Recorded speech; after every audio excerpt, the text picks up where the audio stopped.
Is your job search stuck? Maybe you're not getting any interviews with employers, or maybe you are, but no job offers. Or you may be new and not even know where to start. This is Charles Max Wood, and I'm releasing a new course and ebook on how to find a job as a software developer.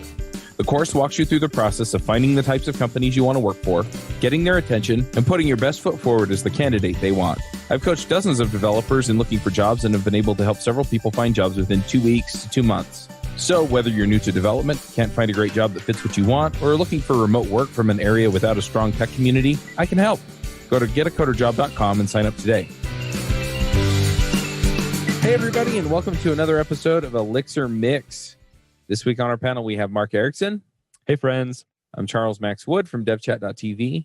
I just want to remind people, go check out DevRev. I've been recording episodes, but I don't have them in an RSS feed yet. So if you go to Facebook and then you find the devchat.tv channel, that's where I've been posting those. They're also on YouTube in a playlist if you go to devchat.tv/YouTube. This week we have a special guest, and that's Kamil Lelonek. Yeah. You want to say hi? Now, you were on episode 4, but do you want to remind everybody where we're at since we're now at episode 40 some odd? Yeah, the previous episode was about blockchain in Elixir, about implementing things related to blockchain, about wallet, Elixir wallet implementation. So things related to cryptocurrencies and cryptography in general. Nice. And this time we're going to be talking about databases. And what's interesting to me is I read this article that you wrote that basically, when I think of databases, it's like stick data in, pull data out. And you set it up as a pub sub. Do you want to talk a little bit about how and why you would ever do such a thing? Yeah, because as you said, basically, when we are talking about databases, we usually mean the reading and writing sides of them, because we consider databases as a storage for our systems. So these are the parts of our applications when we store the data. But it turns out that actually Postgres, and not even Postgres, other databases as well, have lots of interesting features that we are not using on a daily basis. And one of them are actually this publish subscribe functionality in Postgres, which is, in simple words, the implementation of publishing and subscribing for some messages, for some events, topics, for some actions happening inside the database. So we don't have to use any external APIs. We don't have to use SQL in the way we are usually using that. We could leverage processing messages to actually listen on some events we may be interested. No, we'll have a link to the blog post that you wrote in the show notes, which I encourage people to take a look at. But one of the things I was kind of surprised at with this is realizing that a lot of this functionality that you're leveraging for these Postgres features are already available in Postgrex, the Ecto, or the Elixir library. And I thought that was really cool. I didn't even know that some of these features were there. Could you just talk about how your experience with kind of exploring these features in Postgres? You said you didn't know they were in that library. I didn't even know they were in Postgres, the database. Well, what's funny is like I didn't know that those features were in Postgres either. I know that there's a pub sub feature in Redis, but that is not one I've used in Postgres. So like, this is really interesting. And then like, oh, this is, and it's already exposed in the Postgres Elixir library. So that was really cool. So I just love to hear about how you came to this experience and just what your path to this has been like. Yeah, so basically the Postgres protocol includes a streaming protocol with copy functionality, and it also implements asynchronous messages and notifications. So it basically means that as soon as the connection is established with Postgres, the server can send messages to the client even when the client is actually not actively working. And basically, it's not a feature of Postgres itself. It doesn't have to be any particular implementation in any library. It's just a daemon process running on a machine. So it's a matter if your library, if your language actually allows you to start a daemon program, which then use listen to register on the messages. And each time the notification is set, then the daemon program processes it in some way we implement it too. So it's not like we have to use Postgrex or any particular library in other frameworks, in other languages. It's basically to use the basic daemon process running on our machine. And to be honest, I don't remember right now how I found that in Postgrex library. I just need to look for that.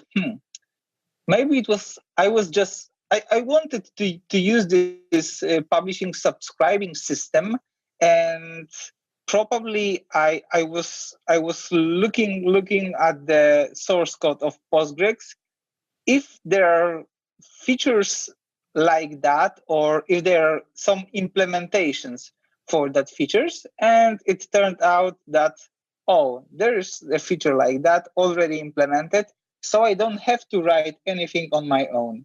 I'm curious to hear what kind of problem you were solving that you thought, this is a good solution for this. Like what is a good use case for that from your experience that you've used this or you see other people could benefit from? So as I said, if we have a daemon program listening to notifications and updating some things, we can bypass the concurrency issues. So in my particular case, there was a thing that I want to know if we have new users registered in our application. So instead of writing any application logic and a scheduler, which would actually crawl the database from time to time in some periods to check whether the number of accounts changed, or instead of extending the endpoint for registration and creating new users or accounts, I decided to do that on database layer. So I thought that maybe instead of changing the application code at all, I would create a daemon process which would listen on changes on our accounts table, and then that process, that program, would perform some kind of action. And in our case, it was a Slack message notification. So if something changed in accounts table in our database, the process that was listening on that would be able to notify our Slack, and we immediately saw a message that, okay, new account was created, we have new user in our application. And that was my case in general. That is really cool. I like the idea of you're saying it rather than modifying the application code itself to say, at this point where I'm going to be doing some activity, instead of doing that, you created like even a separate application that can subscribe to notifications or changes in the tables that you're interested in and then act on that. I think Elixir is a really good fit for that. What has been your experience with using Elixir to do that? Yeah, I agree with you. It's a really nice feature, and I thought about that in the same way you just said, that, okay, instead of modifying application code, that would be really, really nice feature.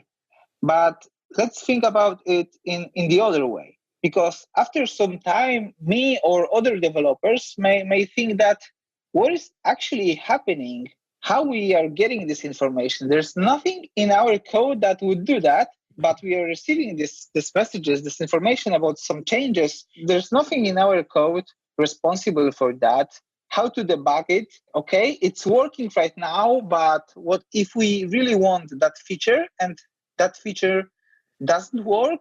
How to debug it? Where to check that? So on the one hand, it's actually very good, as you said. It's maybe tempting to use that because it's a nice feature. We don't have to modify anything. But on the other hand, it may be problematic at some point to actually understand what is happening, where it was implemented, and how exactly it works. Yeah, I can see that. And that's a good point.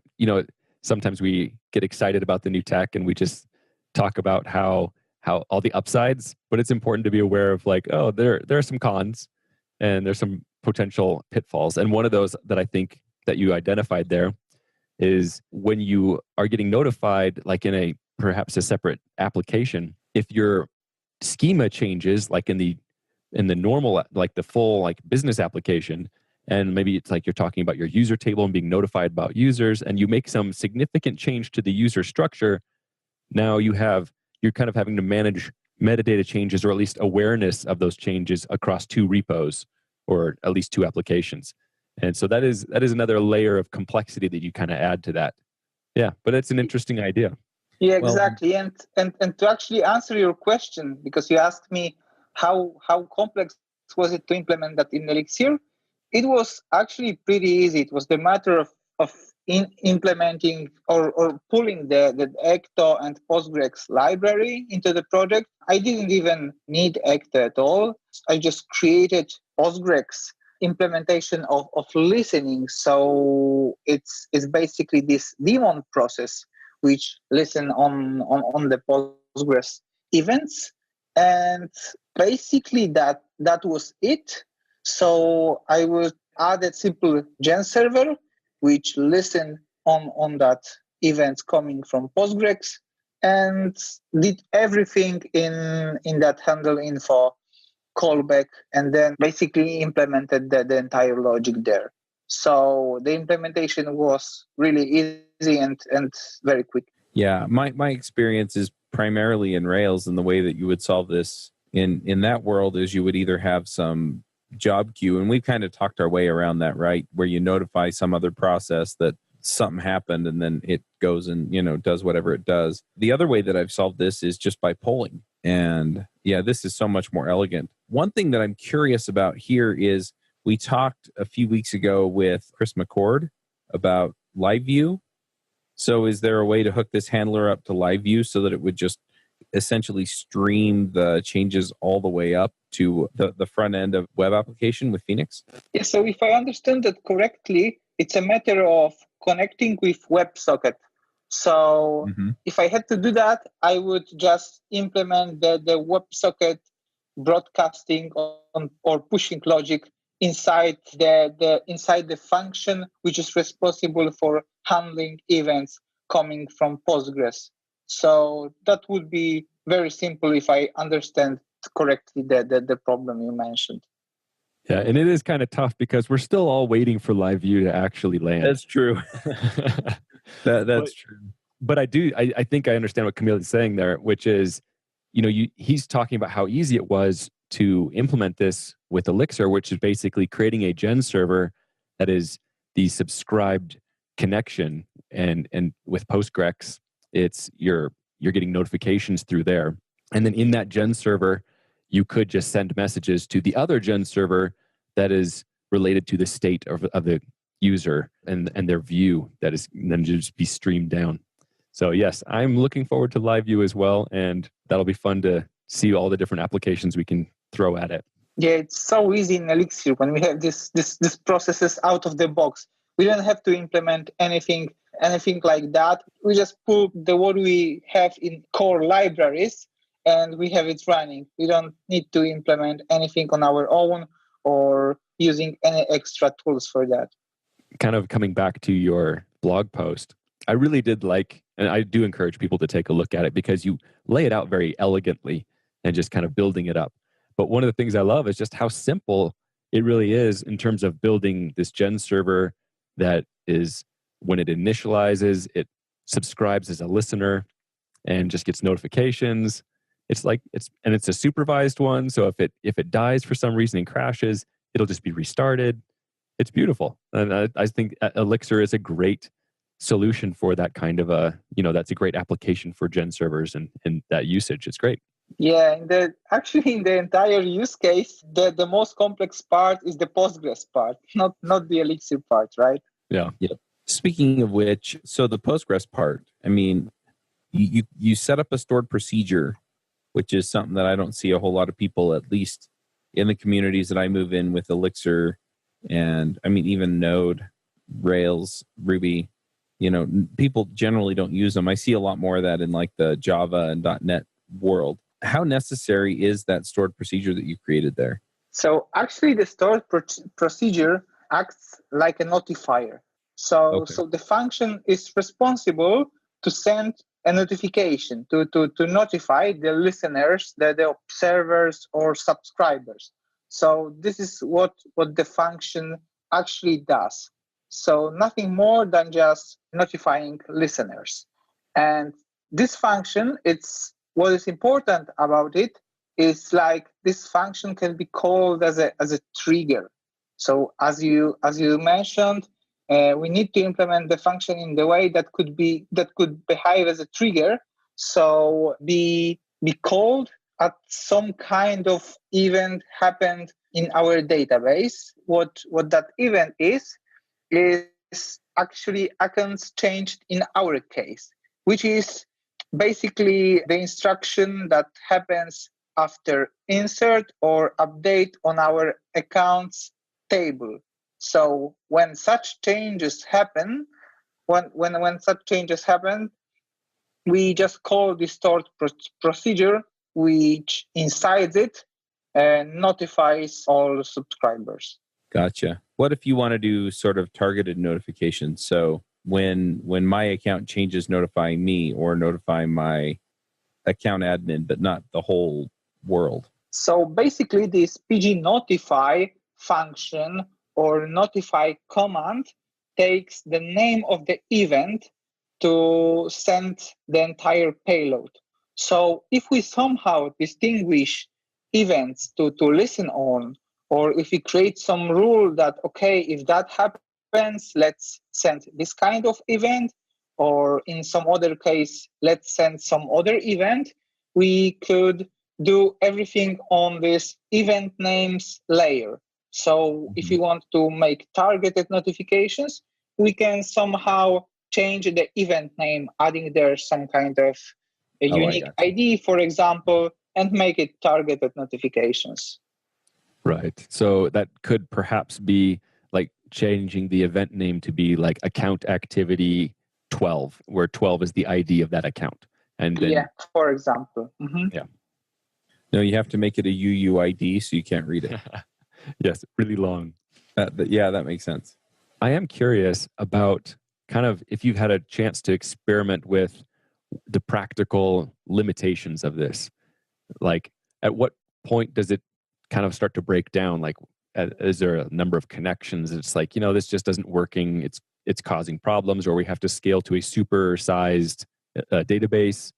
Like where are the limits of where you've kind of experimented and seen? Yes, so basically one of the obvious limits mentioned in the documentation is that the payload, which is being sent as a kind of message, must be shorter than 800 bytes.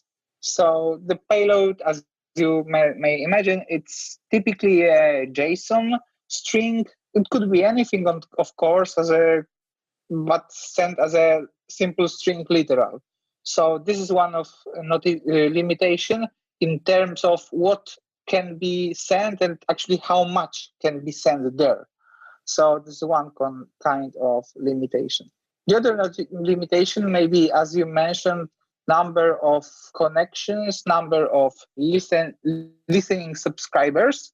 But it's not a big issue, because what is happening there, actually there's a single process being notified. This is implemented in the way there's file actually called TW cache counters. This is actually how to say that the best. We have a table which is being updated after the notification is being sent, so that each of the running process can actually listen on that and subscribe to that changes. So the limitation is basically on the machine level, not at the Postgres itself layer. It's a matter of how many processes can we actually run on the machine at the same time and next to the other running processes. And it's limitation more like a machine limitation, not like a Postgres limitation itself. So how do you find these features in Postgres? Because I'll admit I'm pretty lazy. So outside of kind of the general use, I don't go looking for these. And then I hear about them and I'm like, wow. So basically, it might be surprising, but there was a time when I wanted to write a book about Postgres.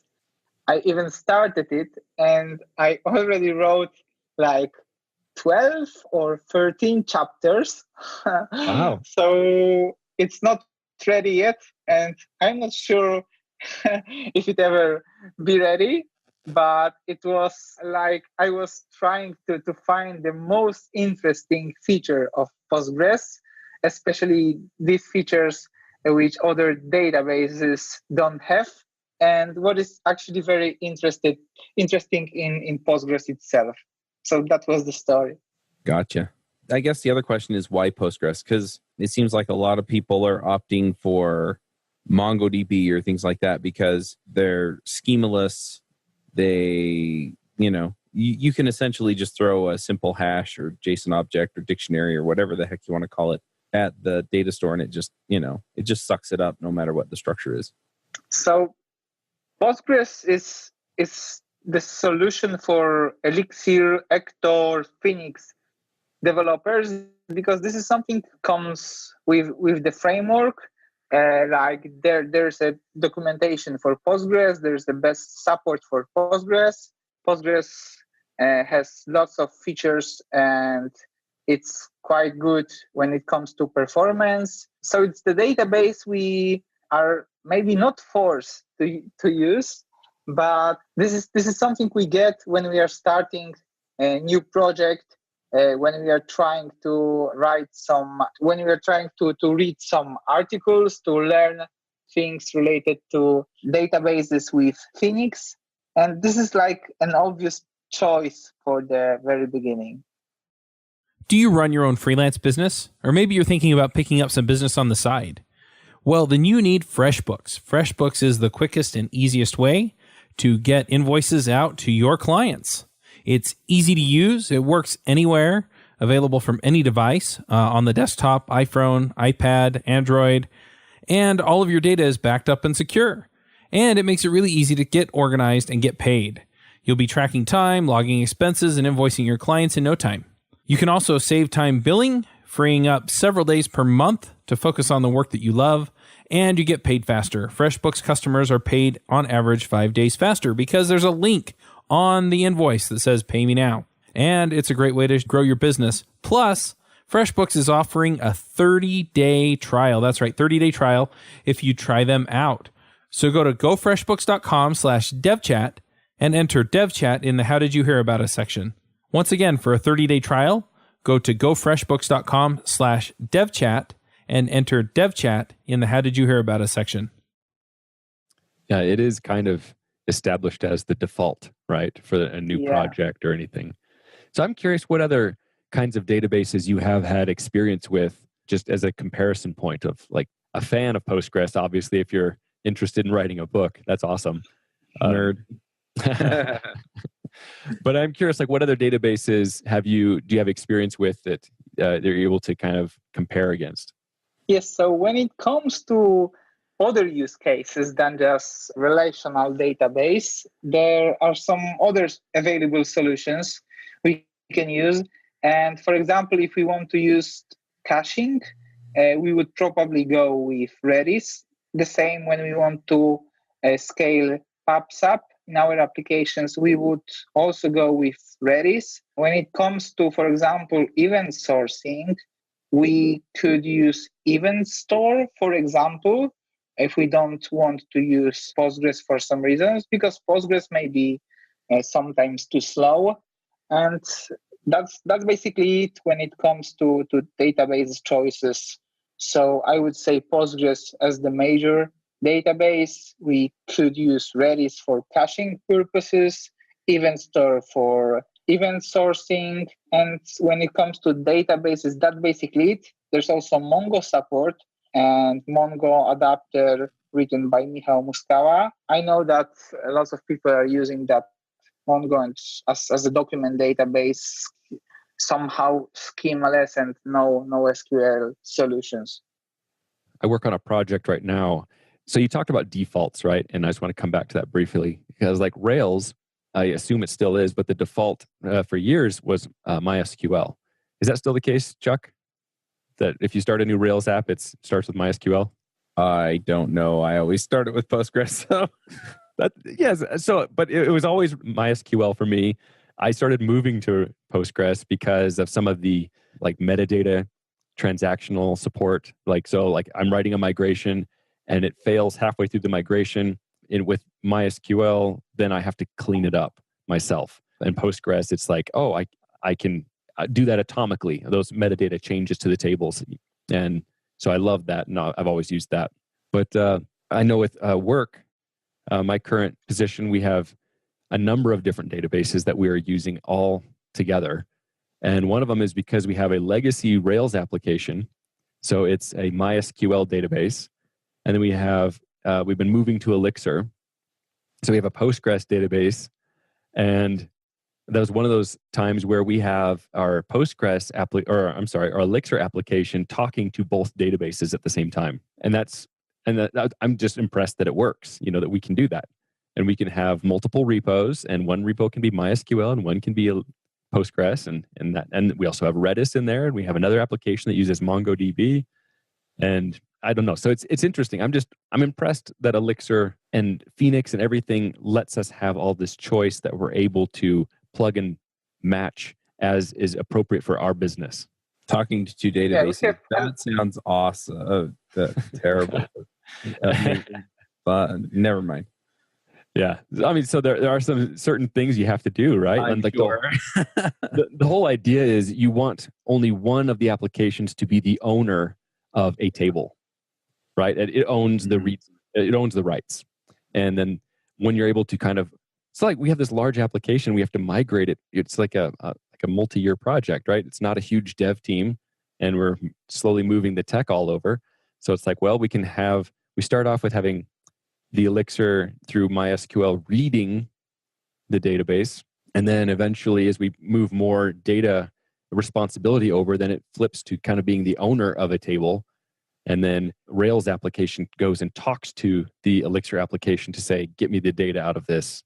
Now I'm querying or making changes through that like Phoenix interface, like a private interface between the two applications. So yeah, it's not something I would voluntarily say, hey, that's a great idea. But it works, and it's enabling us to do things that are important to the business. Mm-hmm.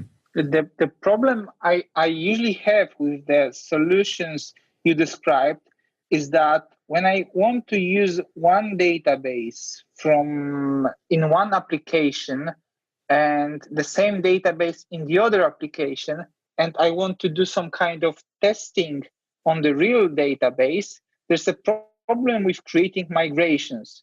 Because if one application does the migration and the resetting part after or before test, so the other application has to somehow know the schema of the database. So I usually have the problem how not to duplicate the schema of the database in both applications when I want to make some kind of testing on the data, on the real database. That is true. And that is one of those things that it can get messy. And so, yeah, I don't oppose this as like an ideal solution. It is not where you want to stay for very long, but it enables you to kind of do a staged migration. But yes, the testing especially, and like running on a CI server where it's creating testing databases and resetting them, that can be an issue too. So yeah, there are things you have to do to account for that. So do you ever run into problems with Postgres? Because with most technologies, if you're not running into problems, you're not trying hard enough, in my opinion. Or you're not pushing it. Right. This is what I wanted to say. So actually, I had a couple of problems with Postgres itself. So performance problems, of course, problems with full text searching, as well problems with not being fast enough in terms of reading or writing, problems with connection pool and connection limit during not only migrations, but also in regular work. There are some kind of issues we had to keep in our mind and we can prevent. Basically, I would say that each tool has its own problems. So the same is with Postgres. It's not ideal, but it's the best what we can have, I would say. Mm-hmm.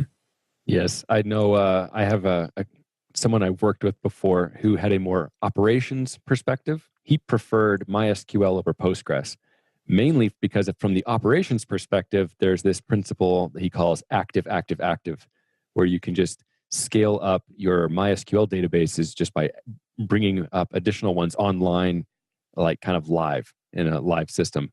And if you're wanting to scale a Postgres system like into a cluster, you have to kind of, if I understand this correctly, you have to take down, like stop the cluster and then add more nodes to it and then bring it up.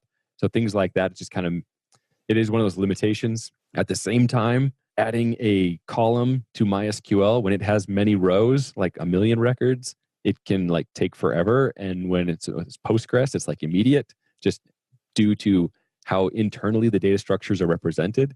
So yeah, there are pros and cons to every solution, every technical solution. But yeah, so my personal favorite is still Postgres.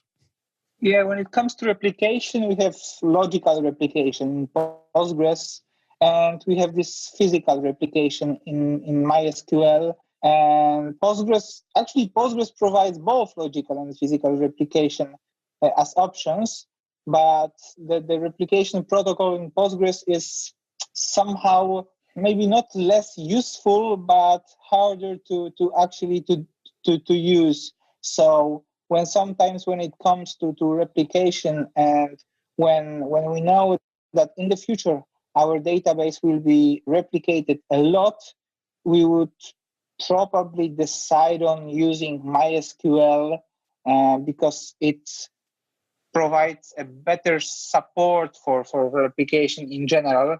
Of course, with the new releases of Postgres, with the new versions starting from 10, the replication is very good, but still it's something new. If we have to use some older Postgres versions for some reason, may have some issues with this kind of replication. How about security? How is Postgres for security? So basically, we can use SSL for connection to Postgres. We usually use just regular connection string, which has a password and user included. We could use Postgres within our infrastructure. I mean, by that, could use, for example, Google Cloud Engine and Postgres installed there. We could do the same with AWS and RDS solutions. So we don't have to even expose our databases outside to the world. But if we are using some hosted solutions, some outsourced solutions, we would use probably connection string with SSL as an option there. So this is the only security we can get there, actually. One of the other topics I kind of wanted to touch on is oftentimes in Elixir, we talk about all of the things that are kind of in the box, like that are already built into the Beam and the Erlang ecosystem. And one of the questions that often comes up is, what about mnesia? And so mnesia, if you want to just talk briefly about what it is and like even where you see this fitting possibly in what choices are available for developers. So mnesia is basically the mnesia, because this is what is under the hood, and mnesia is a wrapper over that. It's still based on Erlang term storage, and this is basically kind of database we are able to use in our Elixir programs. But what I see is that actually not many people are using that for some reason. When we are using that on a single node, it's not a problem usually, and very happy to use that on a single node on a single machine. But once we try to distribute that, we would probably use some solutions based on CacheX, which is available for such purposes. That would be an alternative for that. Because as far as I know, and what I tried and checked. With Mnesia, there are some problems when we want to make it distributed. So that's why the external database or the solutions which are outside our machine externally somehow and can be connected from different nodes and somehow synchronized, and that would be the solution. That would be the solutions what we usually need. Yeah, I agree. Like when you start to put Mnesia on each node in a cluster, then it becomes a distributed data problem, especially as you're maybe doing a rolling deploy and you're taking down a node and bringing it back up. And so, yeah, I agree that I was kind of wanted to talk about that briefly to make people aware that, yes, Mnesia is an available option. I don't know that it is actually what people want when they're looking for their traditional, what they think of as, web application SaaS product kind of thing, that it may not be the right tool for that. But I had experimented with it at one time, just trying to see, hey, can I use a pure all the way through Elixir Erlang kind of solution, and just to see, can I do it? And I started, exploring with Mnesia. And one of the things I found, and this was a couple of years ago, so this may be out of date, is the idea of like when you have multiple databases, like with Ecto, you can say I have a dev database, a test database, and a production database.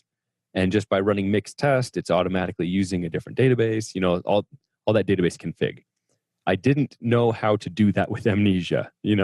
Maybe there's a way to do it, but at the time, this was some time ago, it didn't seem very clear path for doing that. And I was like, I'm fighting against the grain here.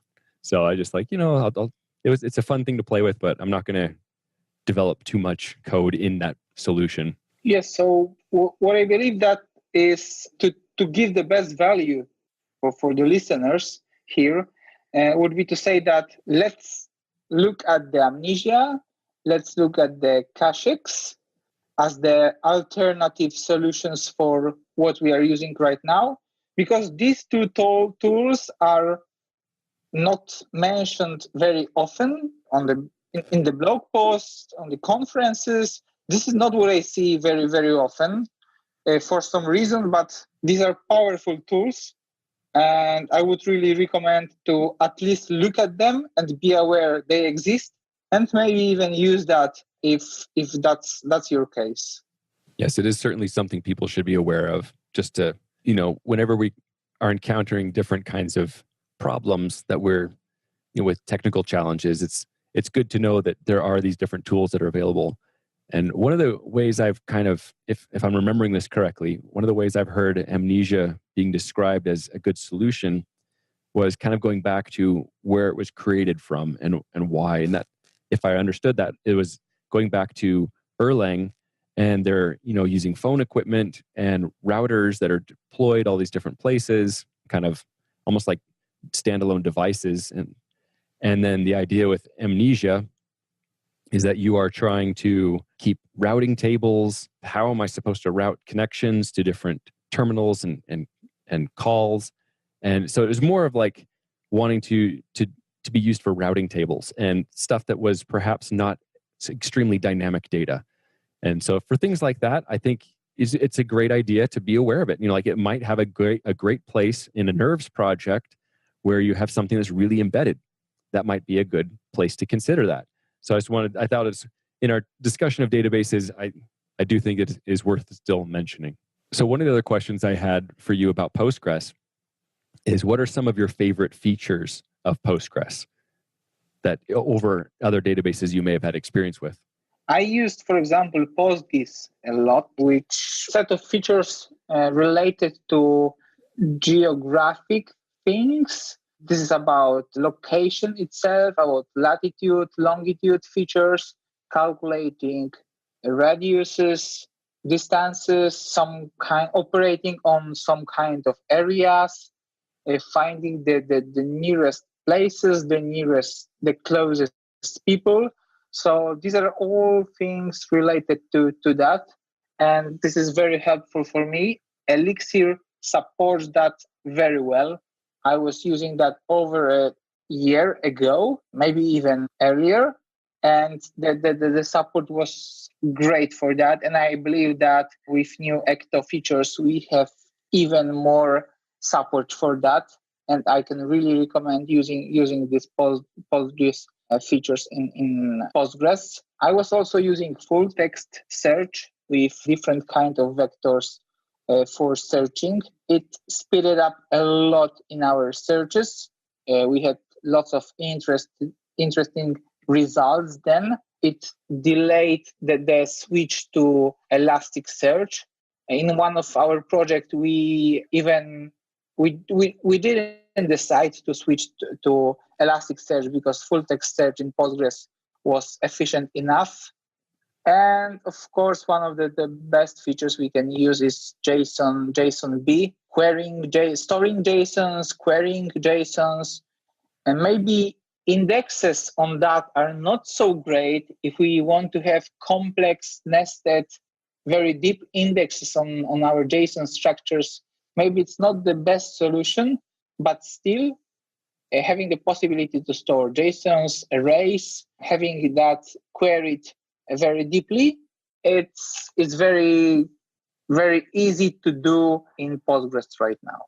What I think is awesome, like with Ecto, and is some of those features that are kind of built in where you can say, my data type is a map, and then that actually gets implemented as a JSONB structure on your table, which I think is awesome. You know, that you can have that whole idea of I have relational data and it has some aspects of it that are like a document, and it can be deeply nested kind of JSON structures. Another one I wanted to mention is a feature called HStore, and that is, it's basically a flat key value table that so you can have, like in my normal table, I can have a field that is an HStore that has like a flat key values, which, so it's like, it's not arbitrarily deep, but what's the benefit is they can be indexed. So you can do faster searches on these different attributes or characteristics that are dynamic. So I think I've been really impressed with how many features Postgres brings to a developer, and just how much we can get just by using that database. And so yeah, I'm excited about it. And let me mention one thing you told is these types in Postgres, because most of us probably use Ecto as the library to access Postgres in Elixir, and Ecto has this possibility to implement custom types for our database. I mean, they're not custom in the way we have custom types in Postgres finally, but there are custom types in the way we can use custom types in our application, our schemas.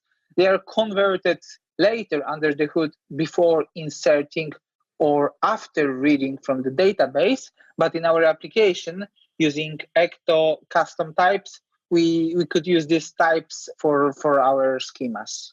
And that's also a great feature, but not of the Postgres, but more of the Ecto library. Yeah, I've actually used that. One of the things I did, and I'm not saying this is the best solution for everyone, you shouldn't always do this, but I had a case where it made sense to, like with Elixir and Erlang, you can say, what is it? It was where you can convert a term to binary and binary to term is the Erlang call.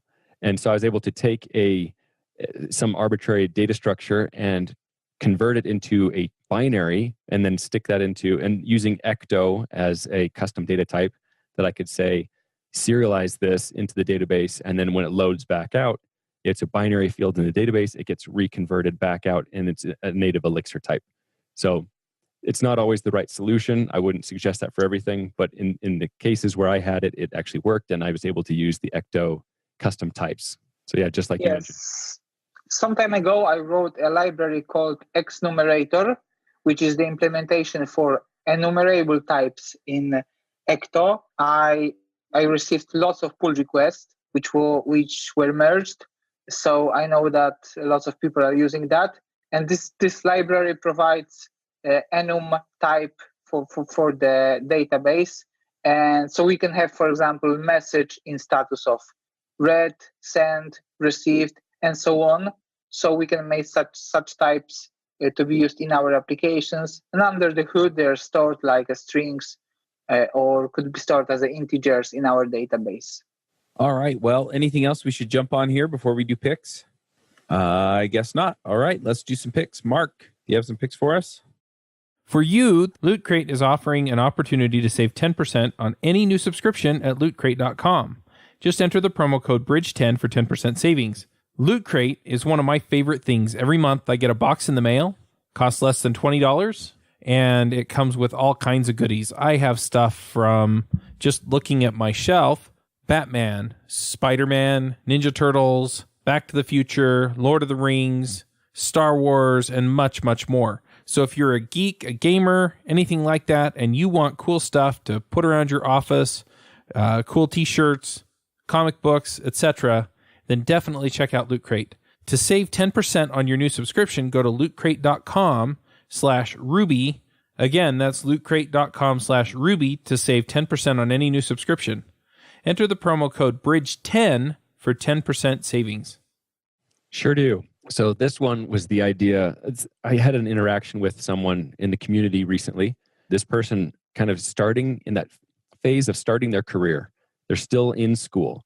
And they reached out to me. I met them through meetups.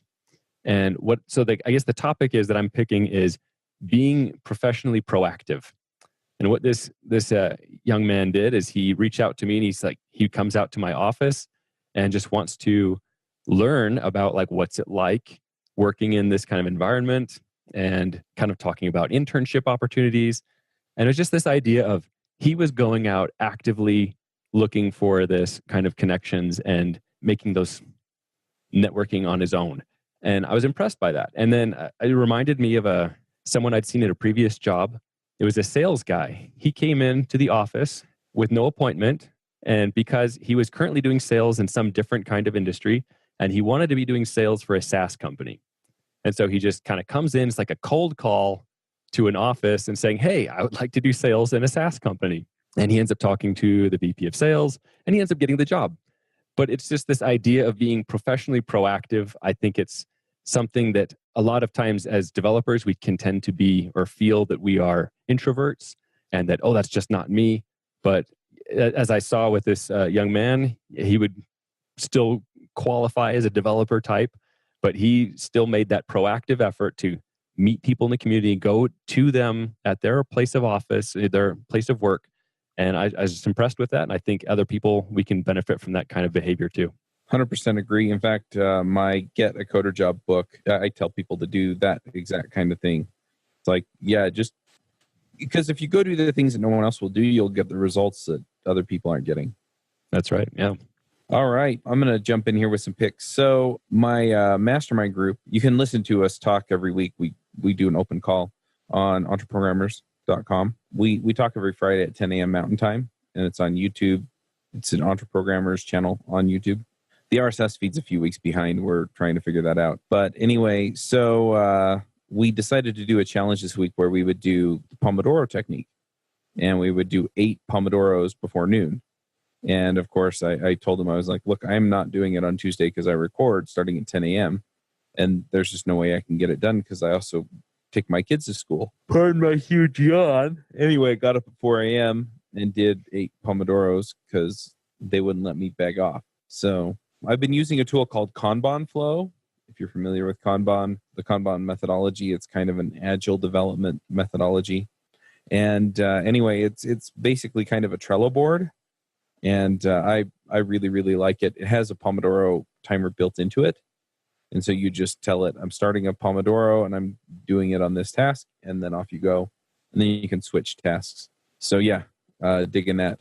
And I think that's all I got. Kamil, do you have some picks for us? Yeah, so from me, like always, and by always, I mean like the last time, something related to psychology. And this time book again. Thinking Fast and Slow by Daniel Kahneman. I really recommend that. It's about some fallacies we believe in, how sometimes we are biased, and how sometimes we believe it's something that isn't really true, but there are lots of arguments and to make us to believe in some things. So it it's very good approach to think about something, why we are thinking like that, and what are the reasons we believe in something actually, and how can we be biased, and how can we be treated by some arguments which are not true but sounds like they were true. And I really recommend to read that book to understand how we are thinking and why we are believing in some things which may not be real. Makes sense. All right, one more question, and I'm sure you brought this up in the last episode, but how do people find you online? Do you blog somewhere? Are you on Twitter? So basically it's blog.lelonek.me, and there's my blog, and yeah, that's a good entry point to all of my resources. Awesome. All right, well, let's go ahead and wrap this up. Thank you both for being here. We will be back next week. Bandwidth for this segment is provided by CacheFly, the world's fastest CDN. Deliver your content fast with CacheFly. Visit CACHEFLY.com to learn more.